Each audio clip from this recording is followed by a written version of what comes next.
So if you could introduce yourself. Yeah. My name's Lewis William Hart. I'm 25 years of age. I've lived in Hull all my life, and I'm studying film studies at Hull University at the moment. And what's the most interesting fact about you?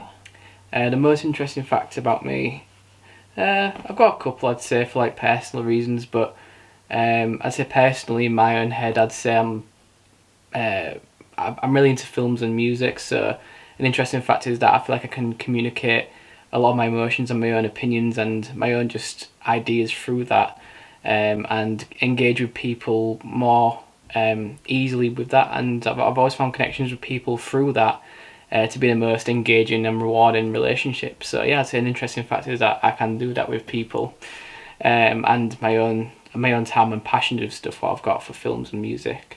But also another interesting fact is that you people call me Monk. So yeah, and my dad's named me that as a child because I used to remind him of a monkey crawling about. So yeah, everyone calls me Monk instead of Lewis usually. Well, my close friends. But yeah, there we go. So is there anything you regret? Anything I regret? I mean, it's hard to say about regretting things because I guess you're not you without regrets. But I mean, there's things in life where it's like, oh, why did I do that? Or that was a waste of time, or you've wasted your energy on it. But I mean, for like, I guess one what I could pinpoint would maybe be, I would say studying the first subject I did when I went to University of Hull, because I kind of just went in and thought I wanted to do it, and in my opinion it was a waste of time because I didn't gain anything from it. I spent basically 2 years there first of all, studying something that I thought I would find engaging, which was drama, and I just didn't enjoy it all really. Didn't enjoy the experience at all. I mean, it's kind of a dark thing to say, but it just didn't like. I didn't really find any friends from it. Didn't gain any connections.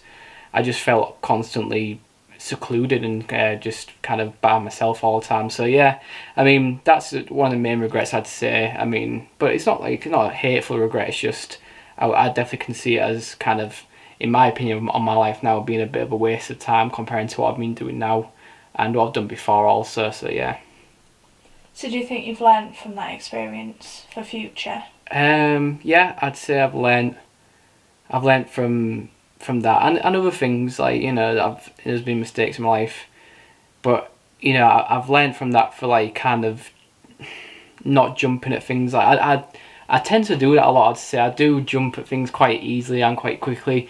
Be that with anything, with like even like video games, like purchasing things like buying media or music. Like sometimes I'll buy something and I won't like it and I'll be like, why did I do that? Like why did I get on the hype what other people were on? And then be like, oh, it's just a waste of money and waste of time. What have I done that for? So yeah, I'd say like comparing to like it's made me think like throughout that and in the other little things I do sometimes, I try and like be a bit slower, try and be a bit more engaged with what I'm actually doing and actually thinking about, and then going forward with it and then doing it because so I think that's what a lot of societies maybe are at the moment, or a lot of people do. Like they're so caught up with quick things, and then that might affect you in your own personal spot, like being being kind of influenced to do things that what other people are doing, and you jump on that really quickly. So it's a lot of today's living that's how I guess it affected me with certain things and with little things. But other than that, yeah, I'd say I've definitely learned to just think about things, think them more thoroughly, take your time to just plan what you want to do, even it be the littlest thing, like I say, buying something, listening to something, watching something,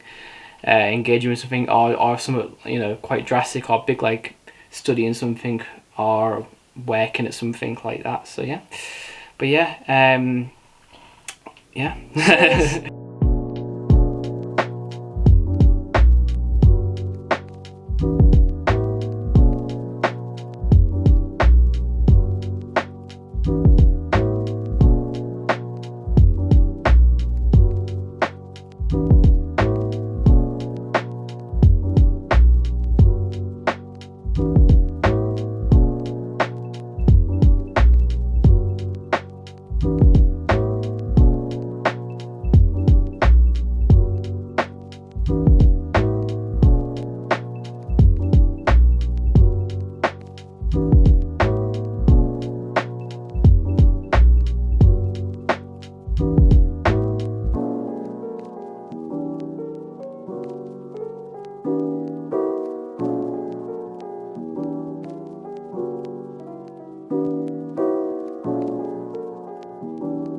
Paul Bentley. I'm 46. I've lived in Hull pretty much all my life. I left Hull when I was 23, came back in 2005, and been stuck here since. I was a chef for 15 years, worked all over Hull, worked all over the UK, worked 5 years over in Barcelona chefing. Came back to the UK, just wanted a career change after doing it for 6 months again, and been working in IT since. I'm now a senior systems administrator at a software company in Hessel. We support lots of companies around the UK for fabrics and things with our software and technical support. So yeah. Yeah, that's good. So if you want to tell me a bit more about your family, your kids, and how have you got to where you are today?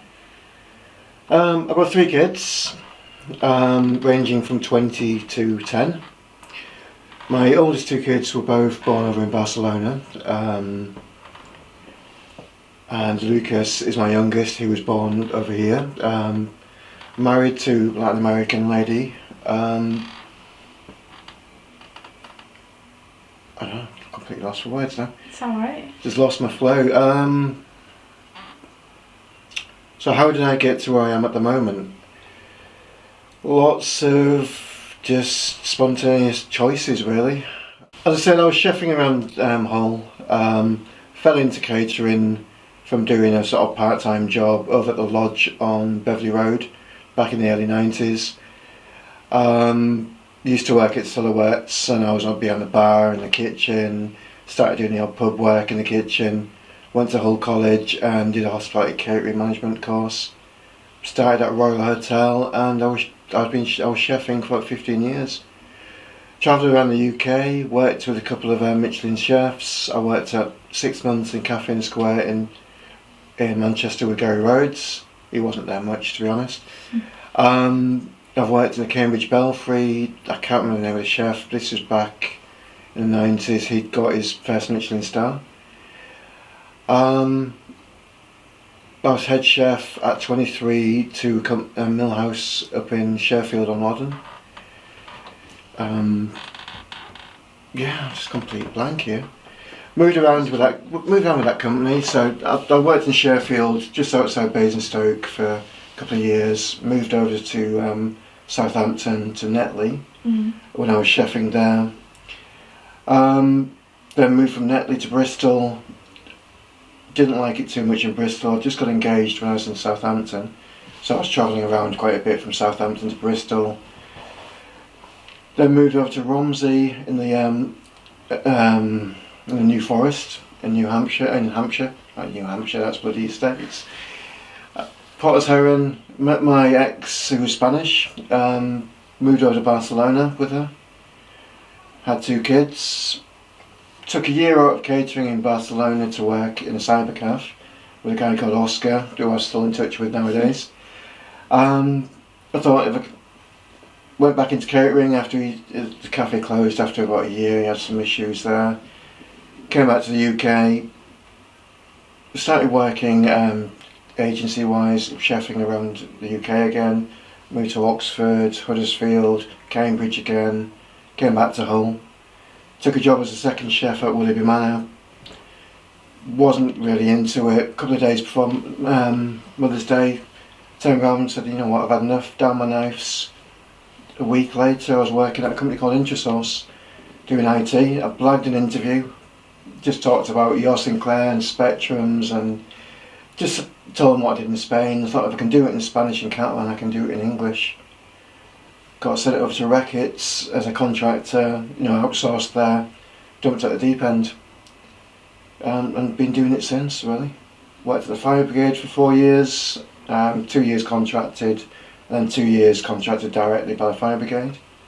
Worked at Arco, worked at Ideal Standards, all over the place, really. Yeah.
Yeah, so if you want to introduce yourself. My name's Glenn Hawkins, 22, I'm from Hessel Road, born in the maternity hospital, and I've lived in East Yorkshire all my life. A lot of mates from Holland, going on there a lot, blah blah blah. Yeah, just living in the countryside all my life, bit of farmer boy. Yeah. Mm-hmm. So tell me the most interesting fact about you.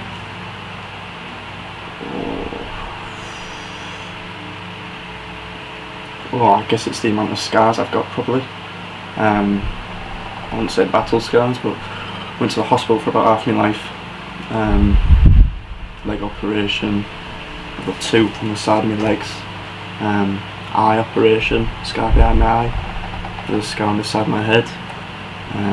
That happened in primary school, fell off a parkour train, and then I slipped and started bleeding, and a dinner lady picked me up and carried me and took me in. And now I've got a scar on my arm. That's from falling into a fire. And that was at 2 in the morning, pissed. And then hospital the next day for that. So yeah, probably my scars, I guess, memories of all that. So do you have any regrets that you can think of? Yeah, I'd say not pushing myself to work with other artists or art organisations. Been a bit of a hermit, I'd say. Staying inside and drawing and just not even trying to actually talk to anyone and push myself forwards. Just felt comfortable sitting on my own, I guess.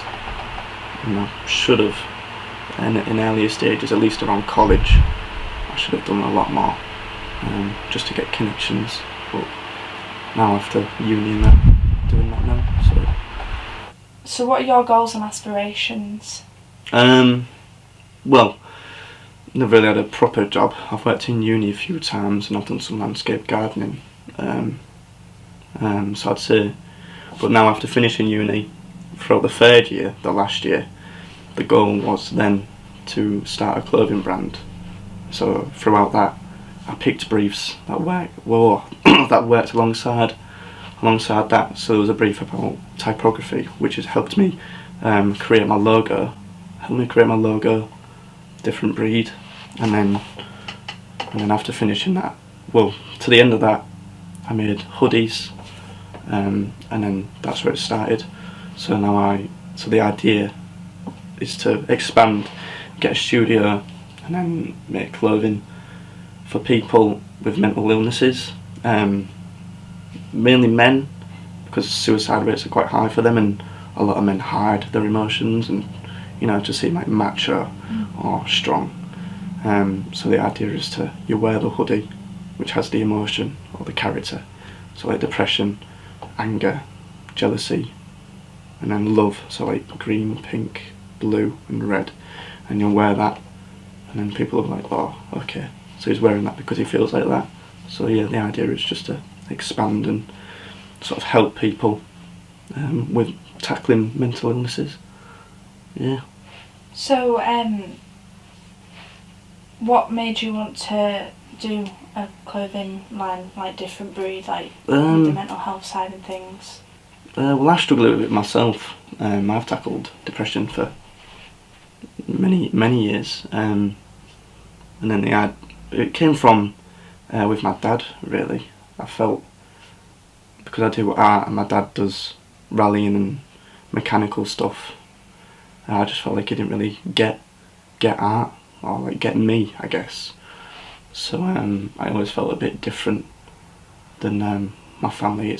My family, I've always felt like a bit of an outsider. So I just created this just for people that can't or don't know how to express themselves.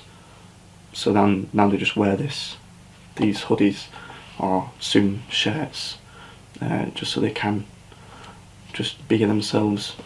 Or not be afraid to be themselves. So Yeah, of course, definitely.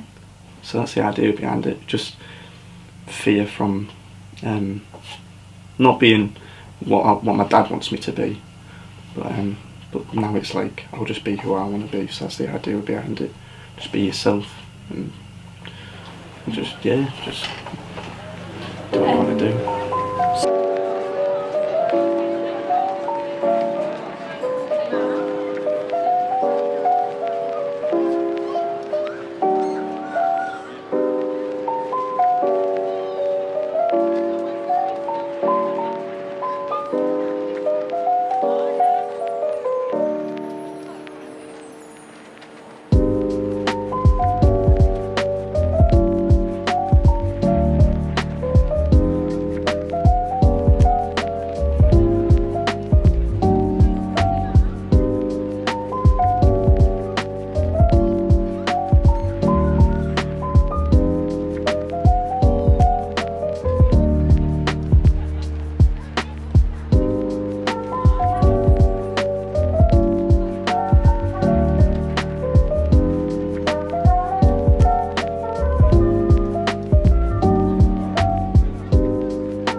My name's Ollie Marshall and I'm the creative behind Friends on Every Street.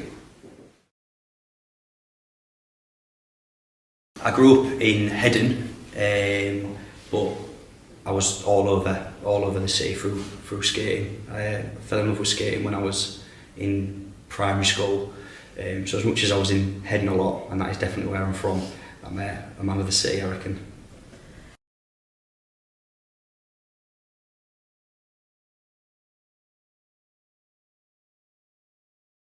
Yeah. I mean, if it weren't for, when I say skating as well, it was like the rollerblading equivalent of that. So there was a really good scene at the time, like when Route 1 was open down Savile Street and Rock City was originally open.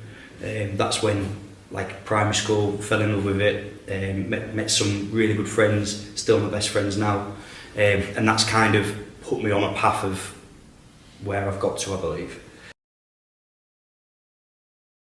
Yeah, absolutely. The skate scene in Hull is massively back up, same with the BMX scene. Got some really talented guys here, but it just dipped for a while, so it was kind of like my generation, and then a bit of a lull where people were still doing stuff, but now it's definitely back at it.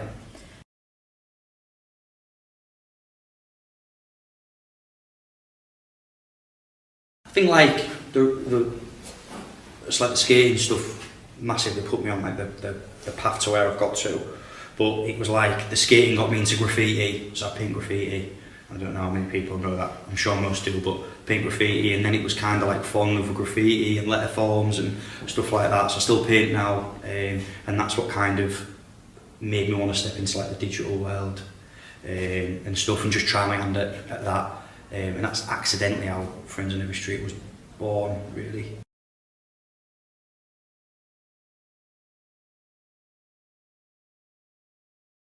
I mean, there was definitely a time where I doubted myself as, I don't really like the term artist, creative or anything, but as a person that likes to do something he enjoys, I'll put it that way. So I definitely doubted what I was doing, and there was, especially at the times in the city, it's been quite a place that wasn't welcoming of artists as such, or like it was weird to be an artist, or it was weird to be a creative. And I think just doubting myself in that time really was silly, because I do some absolutely ridiculous stuff and people love it.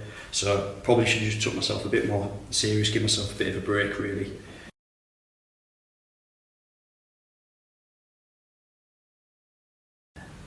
Goals would be just to enjoy life, like we've just been through the last 2 years has been absolutely crazy. I want time over money. I think I've just learned a lot of life lessons. I've got a little girl, want to spend as much time with her as I can, spend as little amount of time at work as possible, just try and rebalance stuff out. Like, fell into an apprenticeship when I was 16, 17, like worked every day since, and just want to stop juggling as much stuff and take some time back, enjoy my life, and then just see how much of Friends on Every Street will allow me to do that. Just have fun with it and then go from there, really. No big pressures, hopefully.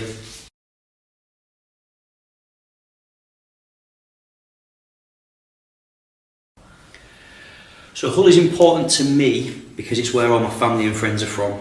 I think it's where we've been brought up to not have any pride for ourselves, and I think it's really shown now, because it's when we hit 2016, 2017, you've never met a prouder place, and everyone that's visited absolutely loves the place. So Hull's important to me because it's the underdog, and it shouldn't be let to ever go back there. It should always remind everyone that you thought we was rubbish when we was actually class.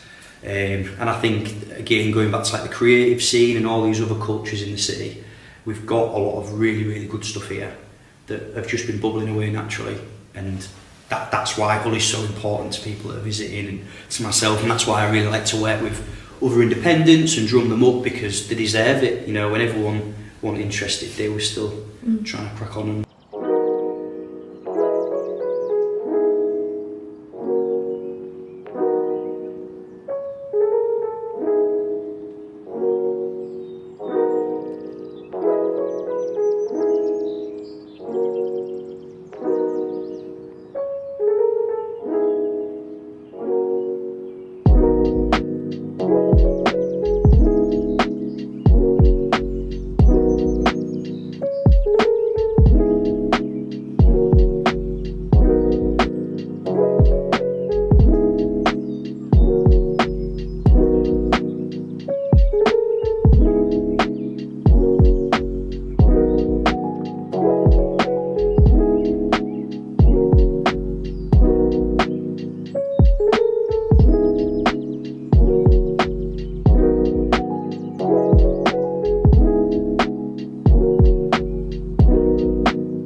My name's Elise Gilbert. I'm a 24-year-old theatre maker and performer based in Hull and East Yorkshire.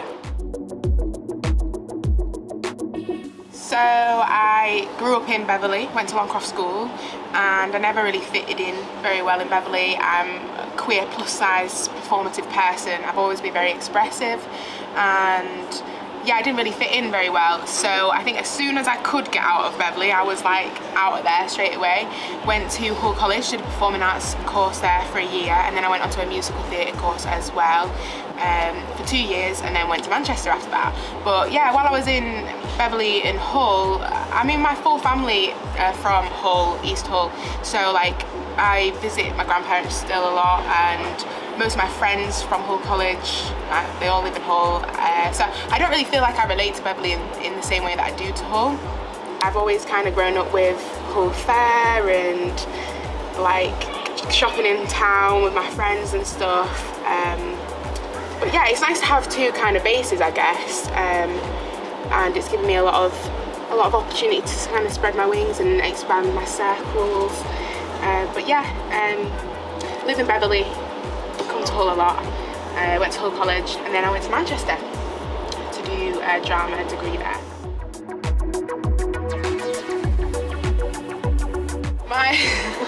My most interesting fact is a little bit weird. I don't know if you know what an epiglottis is, but the epiglottis is basically a part of the tongue that your tongue goes back and it like flicks up. And I'm one of the 3% of people that can actually see that, like you can see my epiglottis. There's only 3% of people that can see it if you open your mouth wide enough, but I've got such a big mouth that you can actually see my epiglottis. And I only discovered it because I had tonsillitis at the time, and I was like looking at my tonsillitis, and I saw this big white thing sticking in the back of my throat, and I thought, what is that? Like, I'm in trouble, there's something stuck in my throat.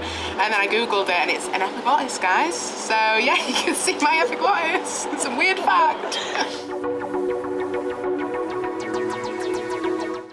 I don't believe in regrets. I think everything that happens in life leads you down different pathways, and it all is meant to pave out the way it does. And I think if I was to say I had regrets, that would be like a disservice to who I am right now, mentally, emotionally, physically, creatively, everything, even the things that I would say I kind of wish that didn't happen, I wouldn't want to go back and change anything, because it's led to who I am now. It's given me opportunities, and everything that happens to you kind of takes you on a journey. So I just kind of try to appreciate everything, even like the bad things that I experience in life. I guess I'm just thankful for every experience I've had, all the positive and the negative ones. So from my earliest memory, I've always wanted to do theatre making, performing. My biggest goal and aspiration would, honestly, it's a massive, massive dream, and it feels like miles and miles away right now, but I'd love to write and direct my own like sitcom on the TV. I'd love to have stage productions that tour all across the country, maybe even internationally, and sell out everywhere. Like, I'd love to make productions that people can connect to, and that speak to people of all different walks of lives and connect people together creatively. I always get a bit nervous to say what my dreams and ambitions are with people, because as a creative, people don't always take it seriously. And a lot of people like to doubt, so I'm kind of always a little bit reserved to say, like, this is how big my dreams and ambitions are, and I know in myself that I believe in my capability to do that, but I always get a bit nervous to speak on it because of what other people might think, and there's natural kind of anxieties. But yeah, my dreams and ambitions are huge. Like, I've got so many things I want to do, and then if I think even further, I think I'd love to become a lecturer in my like 60s, and then share and hopefully make platforms for young creatives that are in my situation right now to get on board and meet people that I haven't necessarily, in the way that I haven't gotten right now. I'd love to create a platform for people in my situation right now in the future, so that they can connect and have a little bit of a springboard into this kind of stuff. Yeah, big ambitions.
my name's Tom Lees and I'm a freelance creative artist. I grew up down the avenues just off Princess Ave. Very early on, like when I was a kid, I'd go see my best friend who was like 2 doors down from me every weekend. I'd go after school, just razz around on my bike for hours. And then, well, more recently, when we were coming out of the first lockdown, I was really scared of going back outside, but I kind of fondly remember taking it very slowly. So I thought, if I'm on my own, I'm fine. So I just went on runs, just around the block and then up Pearson Park as well. So I am a survivor of HI, which is hyperinsulinism. It's a condition where your pancreas produces too much insulin and it only affects 1 in maximum 50,000 babies. And very luckily, I was diagnosed and treated at 3 months old, so very, very quick. And as a result of that, I'm now functioning type 1 diabetic.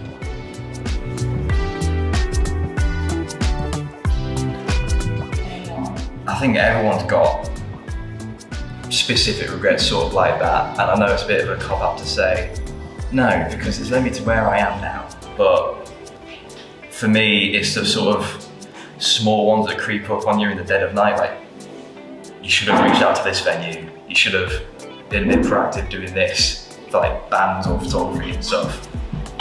So it's not huge, and I don't get a cold sweat thinking about it, but it's just one of those where it's like, I should have done that, but not, and now I'm here, so it's all fine. Well, because I'm doing loads of stuff, like theatre, writing, photography, music, I want to be able to land in one of those outlets as a career and not just a hobby. Because I've grown up with the idea that, anything creative, it's not a real job, is it? Get a proper job. So it's sort of why I'm doing so many things, because one of them will hopefully land me something that I can support myself with as a proper job again. On top of things like Street Sesh and Freedom Fest, they are great for artists and the acts that they have on. I just think the city in general, it needs to open up to new artists. That's not to say the acts that appear every year are rubbish, because they're not, they're fantastic. It just needs to be a bit more welcoming to some new blood, and maybe artists that they've not really thought about having on. For me, I don't want to be that kind of creative artist who's a little bit cringe and is like, hey guys, back at it again with some new creative content. I just want to have social media as somewhere I can just share my work and share it with people rather than just sort of shove it in their face. And if people engage with it, that's fantastic. If they don't, that's fine, I'm not bothered. But I think it's important to not only make work, but also have somewhere to share it. Because you don't know if someone might look at it and then have some sort of opportunity for you.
So I'm Jack.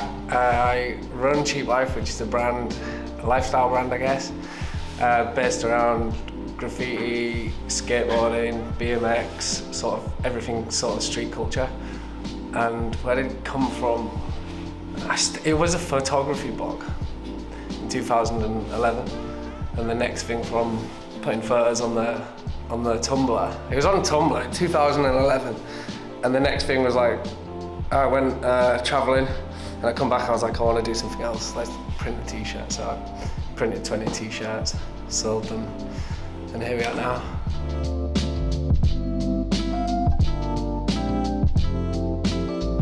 Ideally, I want to progress into shops. It'd be nice to go, because doing pop-ups like this is like getting to meet your customer base and actually meeting people, and the people who are buying your clothing, people who follow you on Instagram or are interested in what you do, whether that's one or two of the sort of projects that you're running alongside it. And I think being in shops is one of them where you can actually like get to know the people rather than just selling something on the internet. And that's it. You know, there's not really much to it. Everyone sells stuff on the internet. It's such a saturated market. So being able to meet people and being in the shops, ideal situation, I think.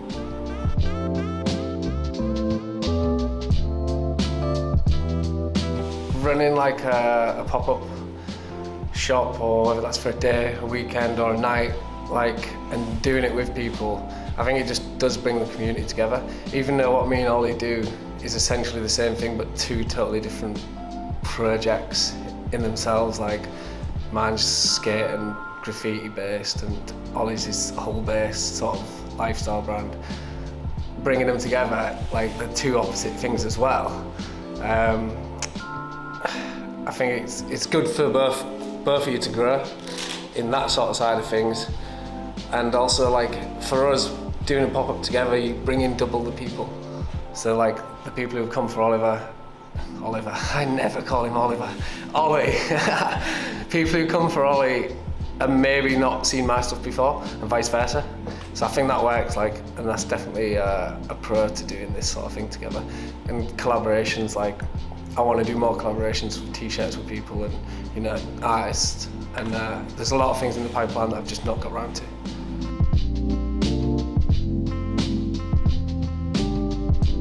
I do a lot of painting in my spare time, which is kind of abstract painting and spray can, graffiti, and I do decorating as a side job.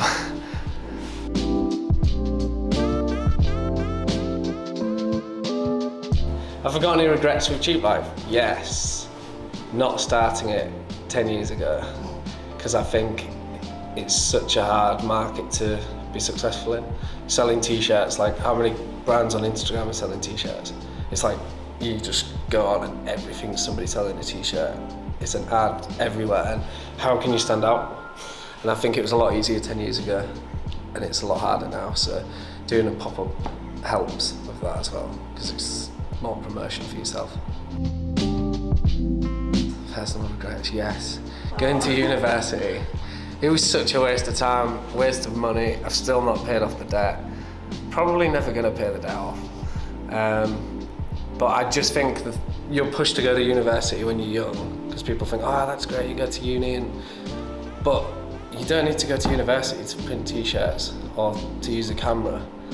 So, yeah. What would I tell the kids? Don't go to university unless you want to be a doctor. Like, there's so much stuff you can do around, you know, without going and doing a course that basically teaches you nothing.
Jason Nichols. I'm the owner of Stretch Neapolitan Style Pizza. So we do Neapolitan Style Pizza, that's in the name. The pizza originates from Naples. It's a type of pizza you can, what's the word?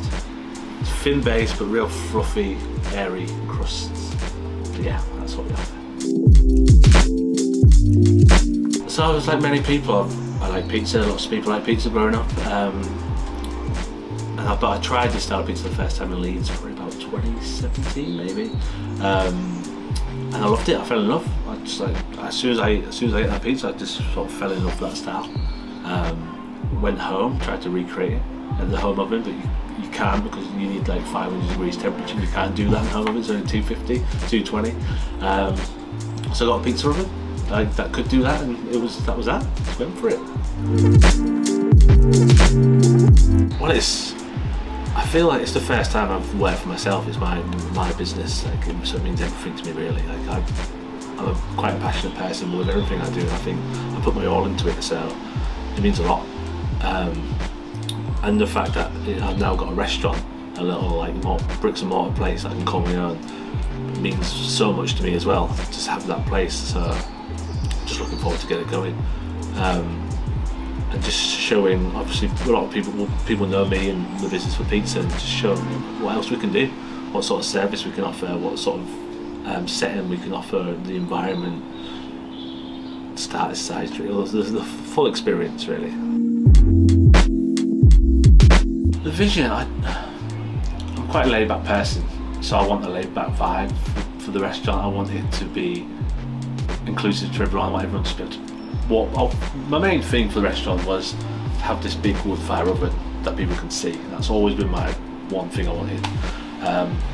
I've got my wife involved to design the restaurant, and I've got builders in to build things, and I leave them to it. So I just want my oven, and that's what people are going to see. So my vision for it is to have that focal point where people walk by, they'll pass the window and they'll see this rolling flame, wood burning, and they'll go, wow, that's amazing. They'll come in, they'll feel the heat, they'll see the pizzas. And I just want it to be as like a staple.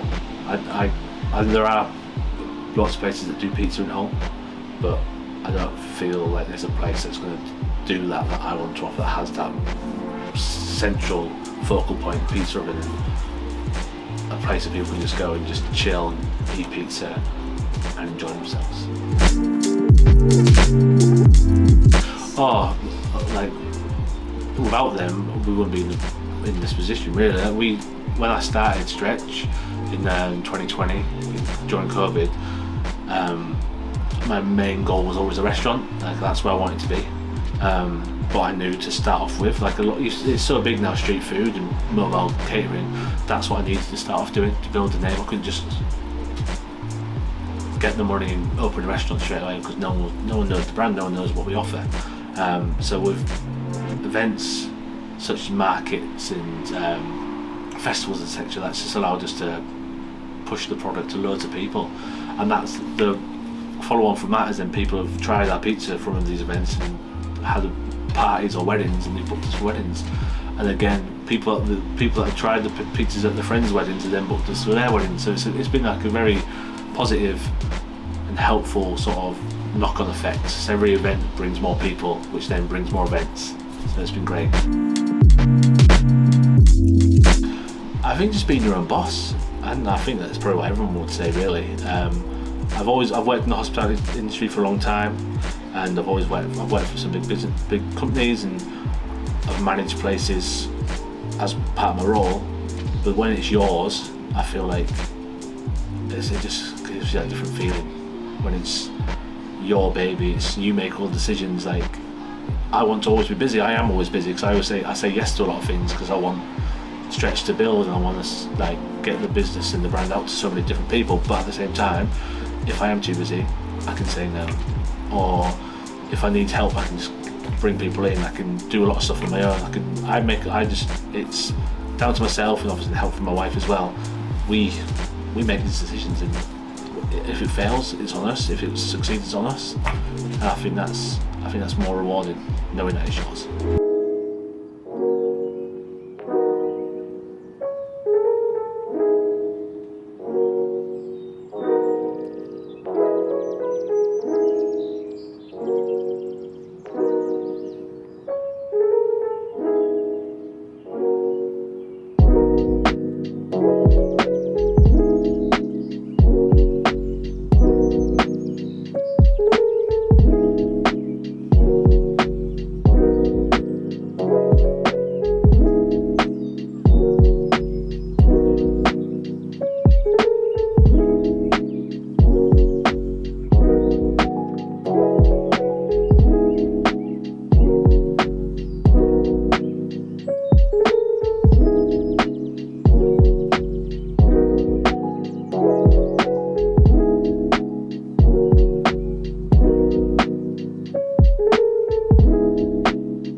So my name is Chedo Araka, aka the Black Yorkshireman, and I'm a rap artist from Hull.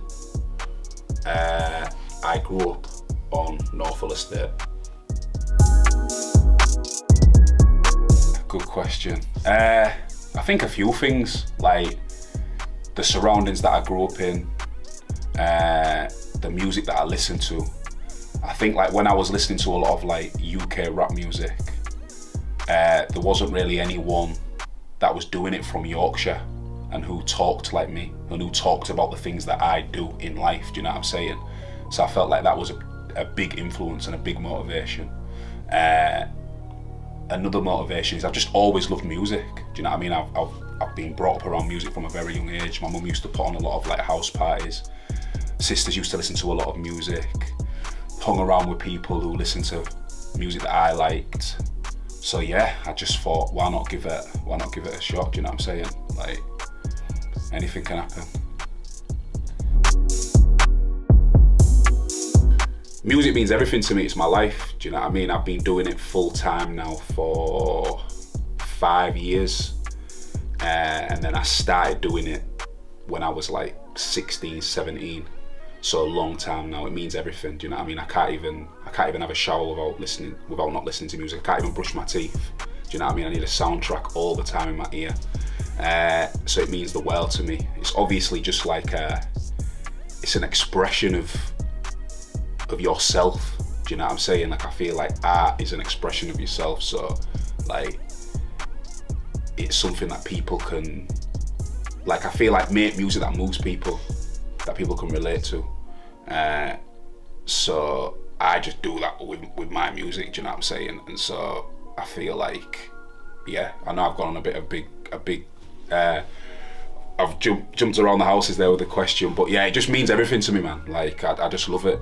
And where do I see myself in a year? Bigger than what I am now. Do you know what I mean? Like I feel like I'm in a good space now, but I feel like I want to take this sound global around the world. Do you know what I'm saying? Like I'm in an alright space within the UK, but I feel like more people need to know about me in the world.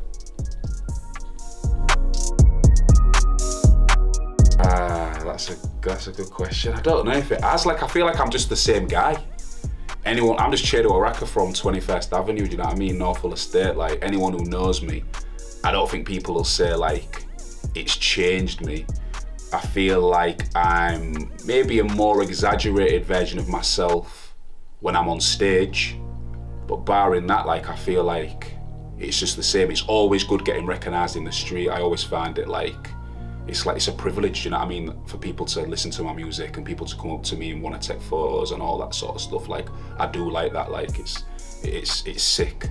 Do you know what I mean? I'm just happy that my home city support me as well, because I've spoke to a lot of rappers and it's not always the case, you know what I mean? But I feel like I've kept my feet firmly on the ground. I feel like I'm a humble guy. I feel like if people want to come and talk to me, they can. People want to ask for advice, I always give it.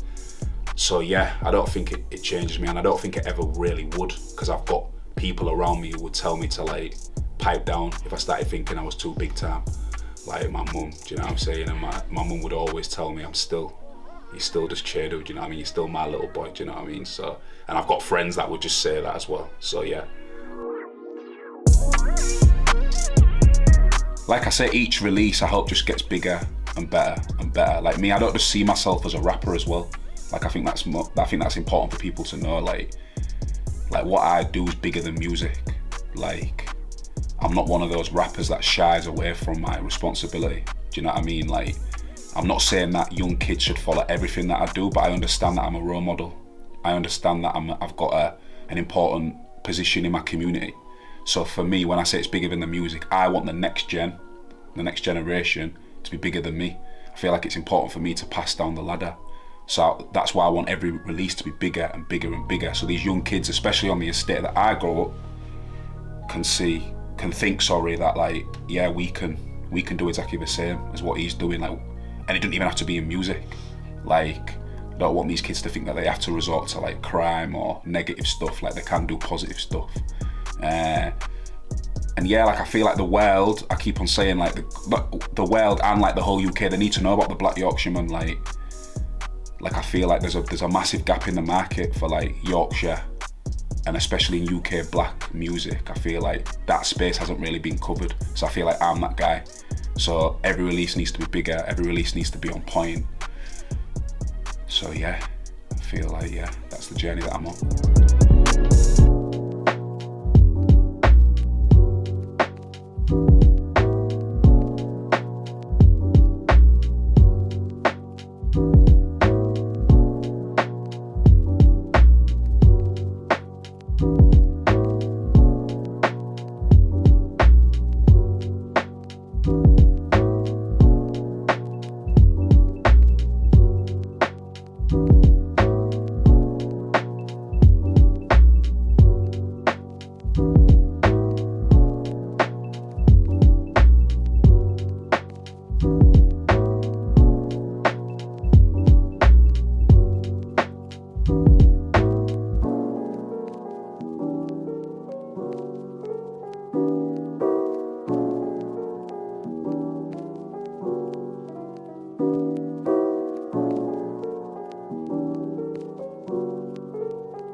My name's Josh. I'm a photographer, but I'm also a recruitment consultant, and I grew up in Beverley. I've always been into photography for years. I got a really small Nikon camera, which I thought was amazing, but realistically I think it was very cheap, but it was fun.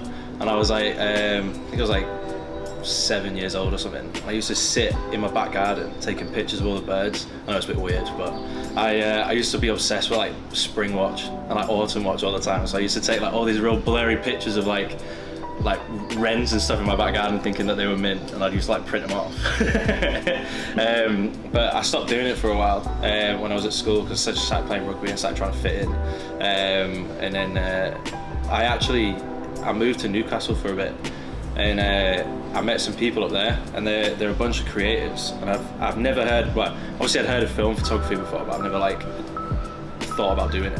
And obviously we're in a digital age now, so why would I do that? But I went up to Newcastle, and I met these guys that they're all producers, DJs, creatives, stylists or whatever, and I met this one guy, and he basically brings out these types of cameras, point and shoot cameras, and he had a little side bag, and I was sat with him at a house party one time, and I just asked him what was in the bag, and he got it out, and he was like this, and I was like, what kind of antique is that? And he told me that he basically shoots film, and he explained it all to me and stuff, and then he showed me the photos of how people come out, because they do raves and stuff, so he just takes photos of people just absolutely having the best time ever, and they just look mint. I don't know what it is about the sort of film color and everything, it just comes out really, really well. And then I came home and I was like, no one's doing that here, hardly. I mean, obviously there are people shooting film here, but no one's capturing the youth culture in this area. And I just thought, I go out a lot, and I thought I might as well just take the camera with me and see what I can take. And then I just started doing it quite a lot, and I just started posting it. And then now we're here. Retro East is literally just a page where I put all my photos. I never used to call myself a photographer, but I met my mate Brody over at Dive, and he basically was like, do you have a camera? And I was like, yeah. And he was like, do you take photos? And I said, yeah. And he said, right, you're a photographer then. So I mean, I was like, all right, fair enough. So it's basically just me taking photos and posting it on this page. I think I started it just over a year ago. So I haven't been doing it for long, but it feels like I've been doing it for ages. And I love it, to be fair, because I don't really have any pressure on it. I just sort of like go out, take photos when I want to. If I see someone creative that's in the area, or someone that's cool, or you know, or whatever, I'll message them and be like, yo, do you want to do a shoot? And most of the time they're like, yeah, like of course. And then that's sort of it, yeah. But I've been doing it for just over a year now. I mean, a lot, because to be honest with you, it does really help me. Like, I'm obsessed with like meeting new people. I love networking. I love going out and doing things, and that is actually just a tool I use to meet people. But then also the photos come out really cool. So like, it's like Christmas every time I get the photos back. But I primarily use it to like meet new people, because I just love spending time with people that are like just mad and creative and cool. And I find that this is like a really good sort of like way to introduce myself to creatives in the area, and well, not just even in the area, just sort of like anywhere. Like I go sort of over to Manchester or Newcastle or whatever. I mean, I've taken some photos of my mates. One of my mates who's a rapper in Manchester, and up in Newcastle and that, and it's just mint. I get to meet so many cool people, and if I didn't do this, there'd be no reason for me to do that. You know what I mean? Like unless I was just asking people to go out for a drink and stuff, which I could do, but like most of the time, if I don't know someone too well, I can use the excuse that like, yeah, you're a cool person, can I take photos of you? And then we'll go out for a drink afterwards, you know what I mean? And then it sort of like breaks the ice. So I find that really, really cool. But what was the end of that question? And how do you want it to progress How do I want it to progress over the next year? I just want to do loads more shoots, to be fair. I think what I've also been trying to do is I really want to start like, I started a clothing brand in lockdown just because I was bored. I did my uni work. I used to get up, do my uni work, and then I'd have like nothing else to do. So like I started like spray painting hoodies and stuff like that. And I still like I like fashion and clothing and all that type of stuff. And it'd be really cool to like somehow incorporate that with clothing. So I know one of my mates, Nick, over at Dive, he's let me like screen print t-shirts before and stuff like that, which I think is sick. And he's been really on board with like trying to get like t-shirts done as well. So I mean they're pretty cool, but they're like really fairly like simple. It's just like my Retro East logo like on it, and but I was kind of hoping to get like t-shirts screen printed, potentially do photos of people at music shoots and things like that. But really I just do it as a hobby, and it will always stay a hobby. Because I feel like as soon as it stops becoming a hobby and I rely on it to make a living, that's when my creativity will sort of like dissipate. Or it might not do, but that's how I feel. You know what I mean? So in terms of where it could progress to, I think I just want to keep taking photos of cool people. It might actually progress down south, who knows? You know, at the moment I'm just capturing northern youth culture, because I feel like there's not a crazy amount of people doing that at the moment, especially not in this area. But I haven't got any crazy plans as of right now. Come back to me. I'll let you know.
my name's Kofi Smiles. I'm the breakfast presenter here at BBC Radio Humberside, as you can see behind us.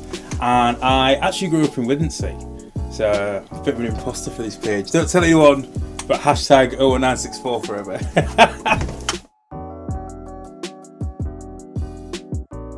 Growing up as a kid, I was always interested in like radio and like broadcast, because back then, and I'm talking like the late 90s, early 2000s, the majority of access to like new music was coming from the radio. So if you didn't tune into people's shows, you know, you missed out on all the new songs that were coming out that would potentially like be number ones from the CDs and stuff people brought.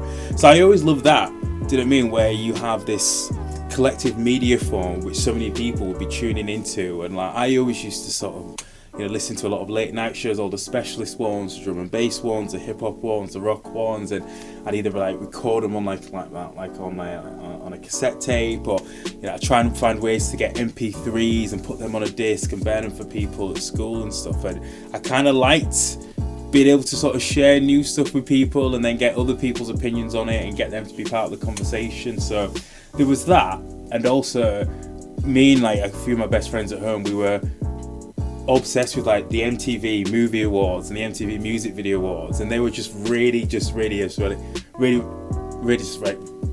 they were just weird, and like they'd take like loads of snippets of the biggest films or TV shows of the day and green screen themselves in and do all these weird sketches and stuff. And I think that was like, I don't know, we always used to sort of try and do our own versions of like Star Wars and like Star Trek and, you know, some of the early comic book stuff at the time and things. So I've just always been interested in like, I guess like media and stuff that I think, you know, I've always been able to get people interested in, I guess, you know, having a conversation and stuff. Like we used to organise like big cinema trips to, you know, all the X-Men films and the Spider-Man films. I'd make sure I get everybody's ticket money, get loads of tickets, and we'd all have a big day out of it. So I've always been quite interested in trying to find a way to sort of bring people together, which I kind of think that that's what, you know, the job does in some way, shape or form. People will tune into the breakfast show to try and figure out what's going on with the news of the day, or what's happening locally, or what's happening around the world, or what's going on in London and how does that affect us here and stuff. So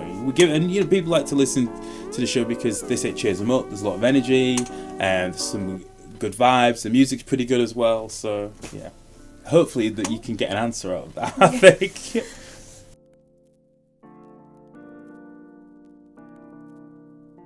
So I was at Northumbria. Went to Northam University and I did English Literature and Journalism, and on the course we had a radio module, and we was working in groups. We had to create our own radio station, and we had to put so many shows out over the course of a week, and I really loved that, and I've always thought about getting into radio, but I never really knew how I would do it. And through doing that radio module, me and my friends set up like a online radio station at the uni, and we ran that for about half a year. And then when I stayed on to do my masters, we didn't actually get the funding to be able to keep it going. So I went and joined Newcastle University Student Radio, NSR, and I was doing a radio show for them. And I loved it. It was called Get Familiar, and it was all about the latest new music and the latest news around pop culture, so like films, TV, cinema. And it was just an excuse for me and my mates to go in the studio for 2 to 4 hours, chat about music, have a laugh, and just, you know, mess around, really, have fun. So from there, I didn't really do anything after I graduated. I was always like gathering music and posted about it on my blog, and, you know, chatting to people about it on Twitter and stuff, but never anything substantial until I started doing videos with some friends who I went to university with. We sort of all got together and started doing this YouTube show called Kofi's Kitchen, where I'll take music and pop culture and mix it with vegan food and stuff. So we started doing that, and that did really well, got some traction, and we moved on to doing like a web series, like 5 to 10 episode stuff. So I would write a script, I'd meet with my friends once a week online, and we'd edit, and we'd discuss them, edit it down, then we'd film them, and, you know, it was really good, and I got so many good skills out of it, but nothing was quite scratching that itch that I had for radio and stuff, you know, be able to just sit down and, you know, interview artists, like bands, like directors, actors and stuff like that. But then in 2016, the BBC were looking for someone to represent it during its City of Culture year, and I saw this post. In fact, my friend sent me this post saying, "Mate, you've got to go for this." And basically, it was like a job for a year.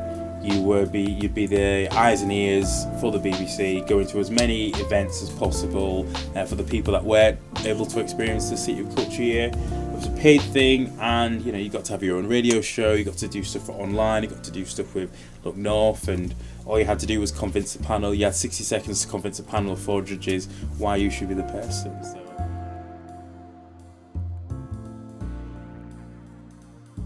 Being a digital producer, I feel like we have a little bit more time and option to get unique and different stories that we might not necessarily talk about on air or at different times on air during the output. So when I was working on BBC No Filter, the focus of that was to work with people aged 16 to 35 and find the stories that breakfast might be missing or breakfast might not run, and give a voice to the voiceless essentially, or amplify people's voices. People out there doing different stuff, living different lives, living in different ways, but what they're doing is so normal to them, so ordinary to them, but to other people would be interesting, and other people might be living similar lives, have very similar experiences, but people aren't reaching out and connecting. And I just love that we had the opportunity to bring people into the studio, or go and meet people, take our cameras down, our microphones down there, and listen to other people tell their stories, and listen to people tell the stories in the way that they wanted to do so.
Sonny Taylor. I'm from North Hull Estate. I grew up there, spent most of my life there. I've only just recently moved away from there. And I'm a professional cruiserweight boxer.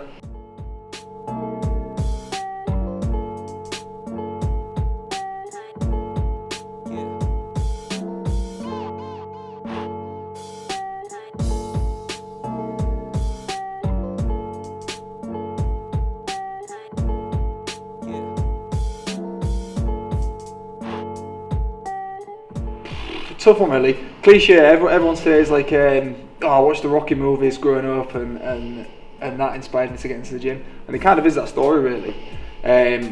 Boxing was like a big thing in my family. We was always watching it growing up, and my grandma and granddad were always talking about it, like Rocky Marciano, Jack Dempsey, these sort of guys. So like immediately I had this sort of like infatuation with the sport, and I was always curious about it. And my mum said when I turned 10 years old I could join a gym.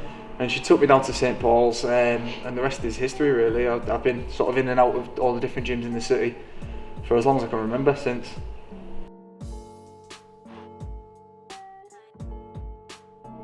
So like as for boxing, like I say, I boxed when I was little and then came away from the sport for a few years and started mixing with all different crazy sorts of guys and getting into a lot of trouble, and I ended up doing a lot of community service because of the trouble I was getting into, and I'd done some of it down a boxing club called Vulcan, which is just off the boulevard.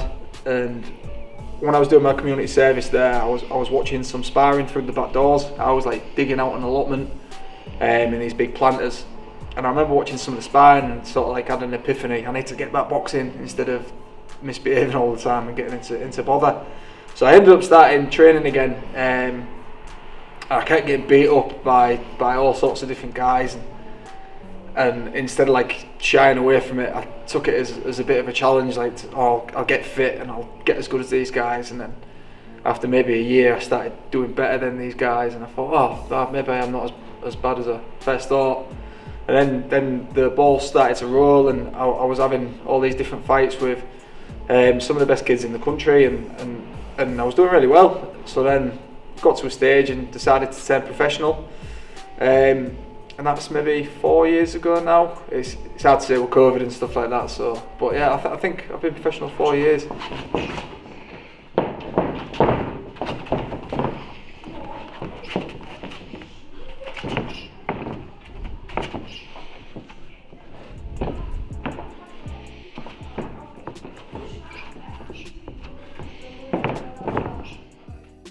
It's a tough question to answer really, because everyone says, how do you cope with the nerves and do you have like sleepless nights and stuff like this, and you do really, but I try to stay occupied. I feel like if I'm busy doing things, so like I'm dropping tickets off and I've got physiotherapy sessions and I'll do some pad work and I'll go see people. If my mind's not that I'm not focused on the fight, but if I'm like preoccupied with stuff, I don't really pay it too much mind.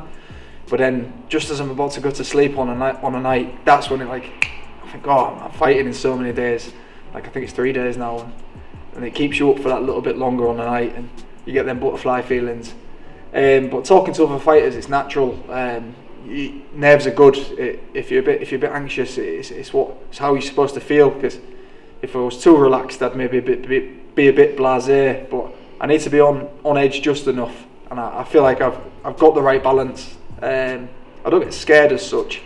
Sometimes get worried about underperforming, but I'm confident in my ability. So I don't know. I'm sort of like anxious but excited as well. Like I want to get in there, and as soon as that first bell rings, you sort of snap out of it and you're down to business, you know.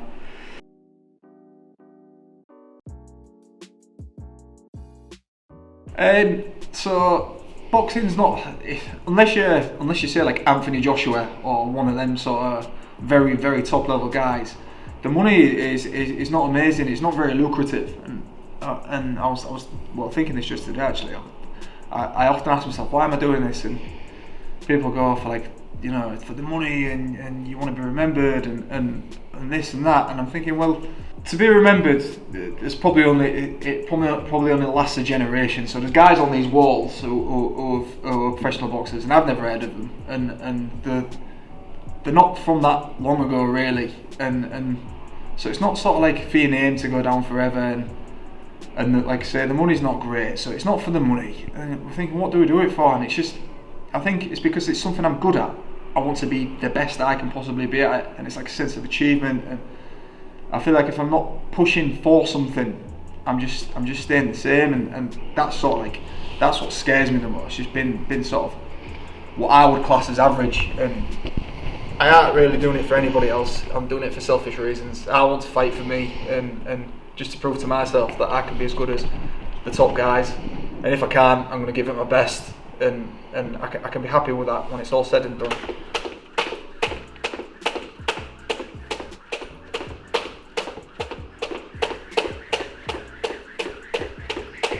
There's nothing really quite like boxing. It's just you and another guy, and surrounded by thousands of people all shouting and screaming, and you're having a fight with each other, and it's like, I don't know, it's real primal for me. Yeah. But I was saying, amongst all the chaos, I found quite a peace to it, because it's like you're taking it down to like bare humanity. Men and women have fought amongst each other for years and years, and well, since time began, and like I was just saying, it's primal. We're almost sort of designed to do it, and it just comes really natural to me. And when I'm in there with the other fighter, it's, I don't know, it's like there's a certain sort of like dance to it. It's bizarre, really bizarre, and I can't explain it how I'm thinking it, but yeah, it just feels so sort of normal, even though it looks chaos and there's so much going on, and there's people shouting and screaming, and everyone's drinking beer's going everywhere. The lights are bright, the referee's shouting orders, and the coaches are shouting behind my back. But me and this other guy just know what to do. Like, we're fighting, and you don't have time to think. It's just all becoming like rhythm to it. It's really strange.